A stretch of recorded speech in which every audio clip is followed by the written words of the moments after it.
আসসালামু আলাইকুম ভিউয়ার্স। আজ আমি দেখাবো কিভাবে আপনাদের কম্পিউটারের ড্রাইভ সাইজ বড় করবেন। প্রথমে দিস পিসিতে চলে যাব। দিস পিসিতে যাওয়ার পরে এখানে দেখতে পাচ্ছেন আমার কোনটাতে কত জিবি ফ্রি স্পেস আছে সেটা দেখাচ্ছে।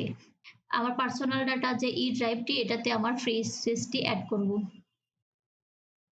এখানে আমার 104 জিবি স্পেসের মধ্যে 69.7 জিবি ফ্রি স্পেস আছে। তো আমার এটাতেই যেহেতু সবথেকে বেশি ডাটা রাখা হয় সেজন্য আমি এই ড্রাইভেই যেটুকু আমার ফ্রি স্পেস আছে আমি সেটুকু অ্যাড করে আপনাদেরকে দেখাচ্ছি। তো ফ্রি স্পেস অ্যাড করার জন্য প্রথমে দিস পিসিতে গিয়ে এখানে মাউসের রাইট ক্লিক করে ম্যানেজ অপশনে যেতে হবে।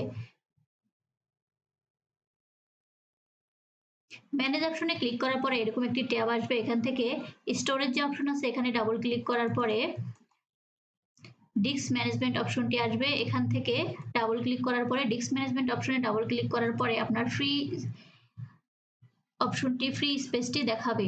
আপনারা আপনাদের পিসির স্টোরেজে গিয়ে দেখতে পারেন আপনাদের কতটুকু ফ্রি স্পেস আছে এবং সেটা চাইলে আপনি যে কোনো ড্রাইভের সাথে যুক্ত করে ব্যবহার করতে পারেন।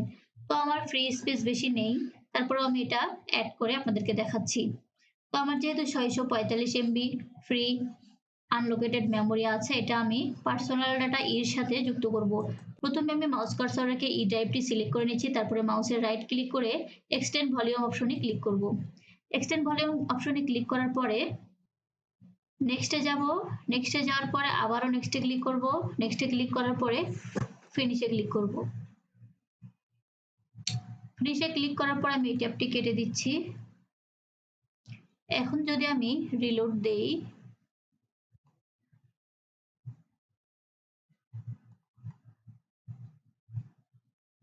তাহলে দেখতে পাচ্ছেন আমার পার্সোনাল ডাটা ইতে 69.7 জিবি ফ্রি স্পেস ছিল, এখন সেটা বেড়ে 70.3 জিবি ফ্রি স্পেস হয়েছে।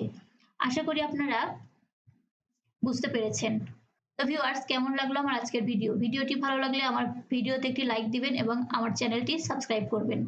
পরবর্তীতে আবারও দেখা হবে অন্য কোনো ভিডিও নিয়ে। সে পর্যন্ত ভালো থাকবেন। আল্লাহ হাফেজ। আসসালামু আলাইকুম।